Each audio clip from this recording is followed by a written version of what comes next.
بسم اللہ الرحمن الرحیم۔ غزوہ خندق اور غزوہ بنو قریظہ کے بعد مسلمانوں نے 12 فوجی مہمات میں حصہ لیا۔ اس میں سے صرف غزوہ بنو مستلق یا غزوہ مریسی کا ذکر کرتے ہیں، حالانکہ وہ جنگی اعتبار سے کوئی بڑا غزوہ نہیں تھا، لیکن منافقین کی سازشوں اور مکائیوں کے حوالے سے اس میں چند اہم واقعات ہوئے، اس لیے اس کے تذکرے کی ضرورت پیش آئی۔ پہلے یہ بتاتا چلوں کہ بنو مستلق قبیلہ خزاعہ کی ایک شاخ سے تعلق رکھتے تھے، جو مدینے سے مکہ مکرمہ کے راستے پر خزاعہ کی پھیلی ہوئی بستیوں کے درمیانی علاقے براء و زہران اور ابوا کے درمیان آباد تھے۔ اہل سیر اور مورخین میں اس امر پر اختلاف ہے کہ یہ غزوہ سن 5 ہجری میں پیش آیا یا سن 6 ہجری میں، البتہ شعبان کے مہینے پر اتفاق ہے۔ اس کی وجہ یہ ہے کہ عربوں میں تاریخوں کی کوئی خاص اہمیت نہ تھی، البتہ وہ واقعات کو جزیات کے ساتھ ذہنوں میں محفوظ رکھتے تھے۔ اسی لیے رسول اکرم صلی اللہ علیہ وسلم کی ایک ایک بات اور چھوٹے چھوٹے واقعات کو پوری جزیات و تفصیلات کے ساتھ محفوظ کر دیا گیا۔ اس کا ذکر ہم احادیث کی کتابوں میں پڑھتے ہیں۔ غزوہ بنو مستلق کے متعلق ہوا یہ کہ نبی کریم صلی اللہ علیہ وسلم کو اطلاع ملی کہ بنو مستلق کا سردار حارث بن ابی ضرار مسلمانوں پر حملے کی تیاریاں کر رہا ہے۔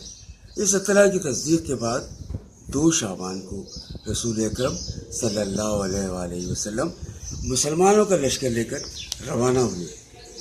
اس غزوے میں رسول اللہ صلی اللہ علیہ وآلہ وسلم کے ہمراہ منافقین بڑی تعداد میں گئے۔ اتنی بڑی تعداد میں وہ کسی اور غزوے میں نہیں گئے تھے۔ بنو مستلق کے سردار حارث نے اسلامی لشکر کی خبر لانے کے لیے جاسوس بھیجا، لیکن مسلمانوں نے اسے گرفتار کر کے قتل کر دیا۔ جب حارث بن ابی ضرار اور اس کے ساتھیوں کو رسول اللہ صلی اللہ علیہ وسلم کی روانگی اور اپنے جاسوس کے قتل کا علم ہوا تو وہ خوفزدہ ہوئے اور ادھر ادھر بھاگ نکلے۔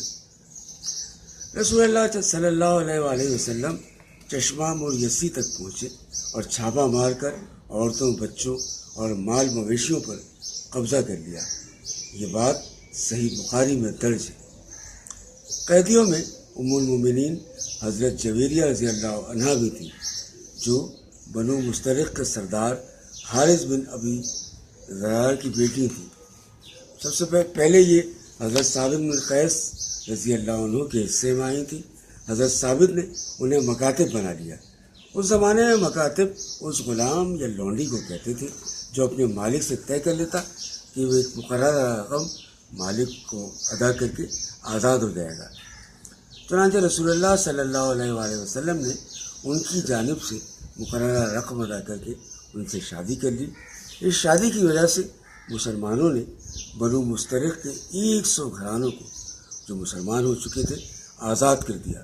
کہنے لگے کہ یہ لوگ رسول اللہ صلی اللہ علیہ وسلم کے سسرال کے لوگ ہیں۔ یہ ہے اس غزوے کی مختصر رودات۔ اس غزوے میں منافقین اور ان کے سردار عبداللہ بن ابی کی شرنگیزی پر مبنی واقعات کا سلسلہ آگے آ رہا ہے۔